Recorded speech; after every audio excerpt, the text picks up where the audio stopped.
ಎರಡು ಕೈಲೂ ನೃತ್ಯ ಮಾಡ್ಲಾ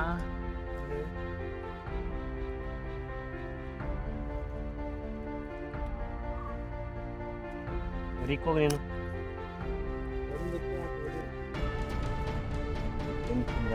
ನೀ ಯಾವನಾರು ಬಿತ್ತು ಹೋಟ್ಲಲ್ಲಿ ಇದೇ ಥರ ಮಾಡಿಬಿಡು.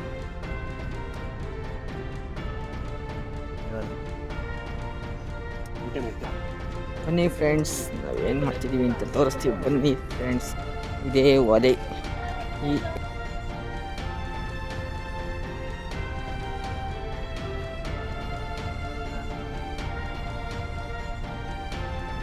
ಮೊಟ್ಟೆ ಇಡ್ತಿರೋರು ಚಂದನ್ ಬಿಬಿ, 1.5 ಕೋಟಿ ಒಡೆಯ.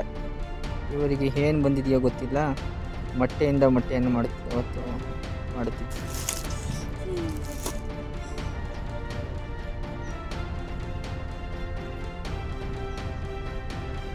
ಬೆಂಕಿ ಇಡೋದಕ್ಕೆ ಸ್ಟಾರ್ಟ್. ದಗ ಬೆಂಕಿ, ಬೇಸಿಗೆ ಆಗಿರೋದ್ರಿಂದ ಬಗ ಬೆಂಕಿ. ಏನು ಹೇಳೋಣ ಅಂದರೆ ಅದು ದಗ ಬೆಂಕಿ ಉರಿಯುವುದನ್ನು ಮತ್ತೆ ತೋರಿಸ್ತೇವೆ. ಈಗ ಮೊಟ್ಟೆ ಬೇಯಿಸ್ತಿರೋ ವಿಧಾನ ಏನೆಂದರೆ, ನಾಟಿ ಮೊಟ್ಟೆ ಅಂತ ಇದ್ರ ಹೆಸರು.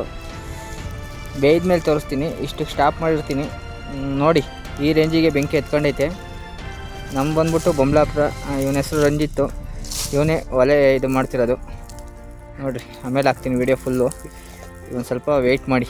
ಇದು ಈ ರೇಂಜಿಗೆ ಉರಿತೈತೆ ಅಂತ ನನ್ನ ದೇವರನೆಗಳು ಗೊತ್ತಿರಲಿಲ್ಲ, ಇದೇ ಫಸ್ಟ್ ಹಿಂಗೆ ಉರಿತಿರೋದು. ಸಿಕ್ಕಾಪಟ್ಟೆ ಇದಾಗ್ತೈತೆ. ಆದರೆ ಇಲ್ಲಿ ನೋಡಿದರೆ ಮರಗಳೇ ಹೋಗಂಗೆ ಕಾಣ್ತವೆ, ಏನು ಮಾಡೋಕ್ಕಾಗಲ್ಲ. ನಾವು ತಿನ್ನೋ ಆಸೆಗೆ ಈ ಥರ ಮಾಡಿದ್ದೀವಿ. ಏನಾದ್ರು ತಪ್ಪಾದರೆ ನಿಮ್ಮದೇ ಇದು. ಈ ರೀತಿ ಬೆಂಕಿ ಲಾಸ್ಟ್ ಫೈಟಲ್ಲಿ ಇನ್ನೂ ತೋರಿಸ್ತೀನಿ.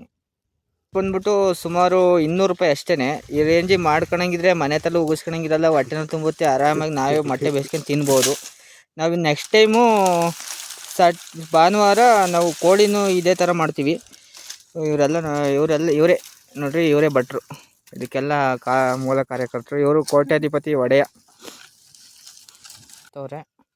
ಏನು ಅಂತ ಗೊತ್ತಿಲ್ಲ,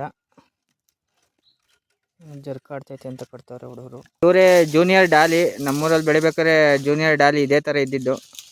ಇವರು ಅವ್ರ ಸಂಬಂಧಿಕರೇ. ಪ್ರಶ್ನೆ ಮಾಡ್ತವ್ರೆ, ಇದು ಯಾಕೆ ಹಿಂಗೆ ಬೆಂಕಿ ಇಕ್ತೀರಂತ. ಇದ್ರ ಬಗ್ಗೆ ಏನೂ ಗೊತ್ತಿಲ್ಲ ಅವ್ರಿಗೆ ಮಾಹಿತಿ. ಆಮೇಲೆ ಸಂಪೂರ್ಣವಾಗಿ ತಿಳಿಸ್ಕೊಡ್ತೀನಿ ನೋಡಿ. ನೋಡಿ ಫ್ರೆಂಡ್ಸ್, ನಮ್ಮ ಸಸಿ ನೀರುಗಳು ಈಗ ಬೆಂದಿದ್ದಾವೆ, ನೀಟಾಗಿ ಬೆಂದಿದ್ದಾವೆ. ಈ ಥರ ಮಾಡಿರಿ ಜೀವನದಲ್ಲಿ ನೋಡಿ ಫ್ರೆಂಡ್, ಈ ಥರ ಮೊಟ್ಟೆ ಈ ಥರ ಆಗಿದ್ದಾವೆ, ನೀಟಾಗಿ ಓಪನ್ ಆಗ್ತವೆ.